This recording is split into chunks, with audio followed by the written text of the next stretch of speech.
اختیار صاحب آپ ایکسپیکٹ کیا کریں پی ٹی آئی سے کہ ابھی وہ اپنی سوشل میڈیا پہ اپنا سٹانس بدل لے، یا جو پولیٹیکل حکمت عملی تھی کہ اڈیالہ کے باہر ہر منگل کو جایا جائے، پھر ان کی پنجاب کے آرگنائزر کو رسپانسبلٹی ہے کہ وہ ایک بندے لے کے آئے، کیا انہیں اس سے رک جانا چاہیے، سوشل میڈیا پہ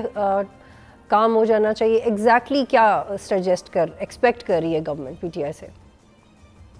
ہم تو ان سے یہی ایکسپیکٹ کرتے ہیں کہ آپ اپنے ڈیموکریٹک رائٹس جتنے بھی ہیں اس کو ایکسرسائز کریں، لیکن آپ کی میڈیا، سوشل میڈیا، آپ کے ٹرولز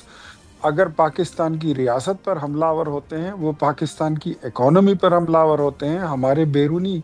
ملک، بیرون دنیا میں جتنا وقار ہم نے بنایا ہے اس پر حملہ آور ہوتے ہیں، فوج پر حملہ آور ہوتے ہیں، شہداء اور ان کے ورثاء پر حملہ آور ہوتے ہیں، جیسے ایک غیر ضروری فضول قسم کا بیان پرسوں سہیل آفریدی نے دے دیا تھا کہ ہمارے پاس ہمیں دہشت گردی کے ثبوت دکھا دیے جائیں۔ وہ تو بہتر ہے علی امین گنڈا پور نے اس کو بتا دیا کہ صوبائی حکومت اور وفاقی حکومت دونوں کے پاس وہ تمام ثبوت موجود ہیں، یہ بچگانہ باتیں نہیں کرنی چاہیے۔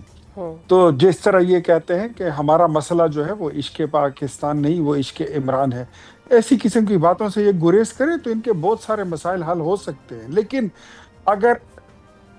ان کو ان کی سوشل میڈیا کے ٹرول اگر اس کو کریں گے، ڈرائیو کریں گے، تو اس میں کوئی مجھے شک نہیں ہے یہ کسی گہری کھائی میں اور آگ سے بری ہوئی کھائی میں گریں گے، اس کے علاوہ ان کا پھر کوئی مستقبل نہیں ہے۔ سبسکرائب کریں اور بیل دبائیں تاکہ کوئی خبر رہ نہ جائے۔